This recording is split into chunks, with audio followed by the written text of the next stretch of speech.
Hello, kitten. What's the weather like today? Huh?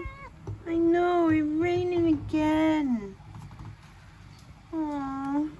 Are we melancholy kitties today? Huh?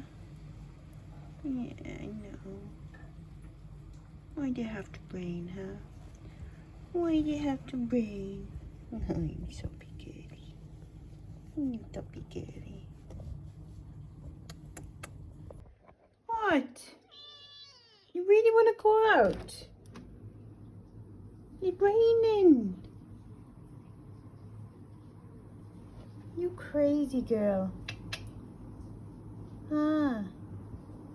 Oh well. Go on then, go play. I'm just gonna stand there. Yeah, okay. Hello, good morning. I'm gonna make myself some breakfast. I've got coffee, but I've also got one, you can see my knife rack there, it's not exciting. One slice left of the seriously low carb bread. I want to use some muhamara. I've got a corn burger in the oven. I might crack an egg on top, and that's going to be brunch. And then I'm also going to, well, I brought out to defrost some of these. I don't know why it says I'm new, because I don't think chicken is new. So there we are. Chicken thighs and drumsticks. And yes, later on I'm going to use those panko breadcrumbs, and I'm going to do like Saturday night KFC wannabe thing. Anyways, brunch first.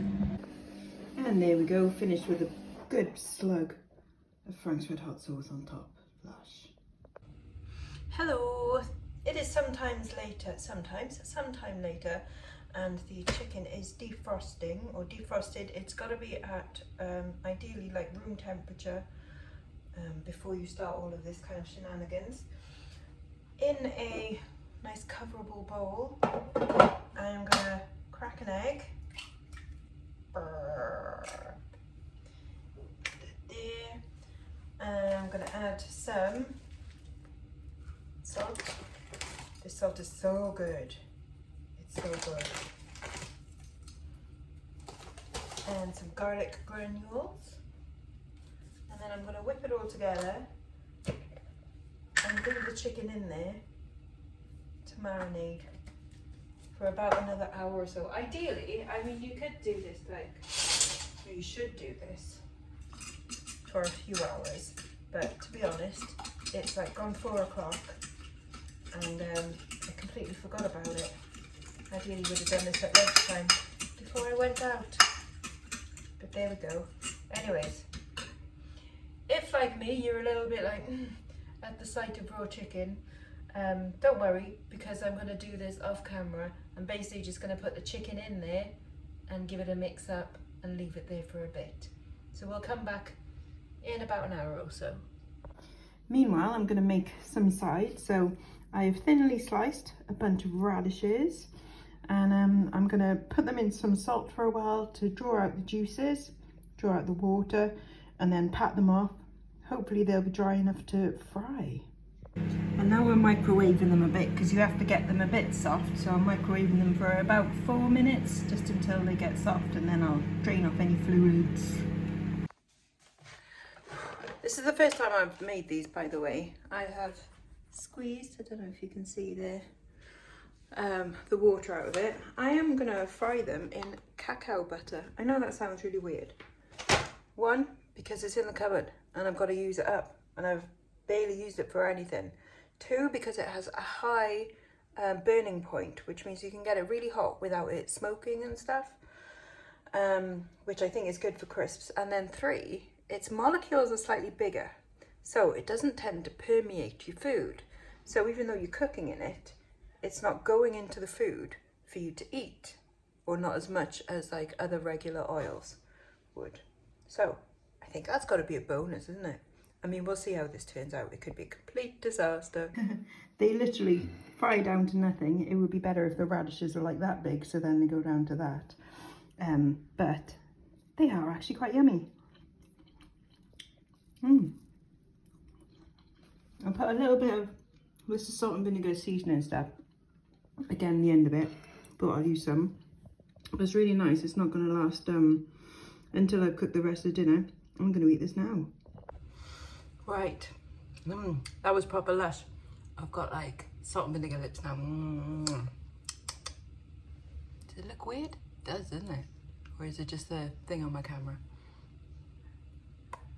Anyways, I am going to start on actually doing the breading of the chicken. So I've got my Keto style breadcrumbs in there. I'm going to fry them in the cacao butter. And no, it doesn't taste like chocolate. It's literally just cacao butter, like fat. So I'm going to dip them as I do them, fry them, let them drain. I've never actually done it this way. I've only ever done them in the oven. So basically, fingers crossed that it goes okay.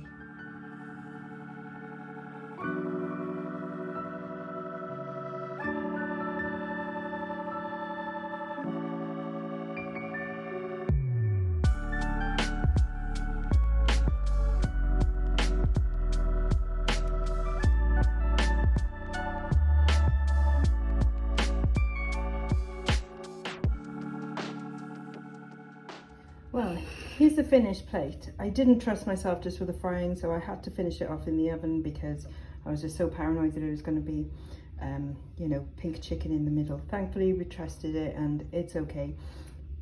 I've tested a little bit of the skin. It was coming off, so it is a bit messy and it is a little bit too salty, I think, even though I mean, I know I added a little bit of salt into the thing, but I think the actual breading is a bit salty as well. But anyway, so we've also got cauliflower rice, muhamara, a bit of salad and a bit of ranch dip. So yes, it's a few hours later. I've had a bath and I've you know, pampered and all that. I've got like a laser zapping hair removal thing, so I've been no. Tilda wants my yogurt. I've got some yogurt with some blueberries in it there, so that's the last thing I'm gonna have today. Yeah, dinner was a bit disappointing chicken. It was just a bit too salty, and not just because I added salt like to the egg, but I tried the actual like mix and it was just very, very salty, overpowering like the barbecue flavor, which is a shame. So, and I think a little bit too much experimentation for one day, because it's the first time I'd done properly fried chicken and the first time I'd cooked, you know, like deep fried in cocoa butter, which actually did work, but first time trying that, and first time trying those breadcrumb things, and it was just too much experimentation for one day. Go back to simple food tomorrow, I think. Anyways, bye-bye now, bye-bye.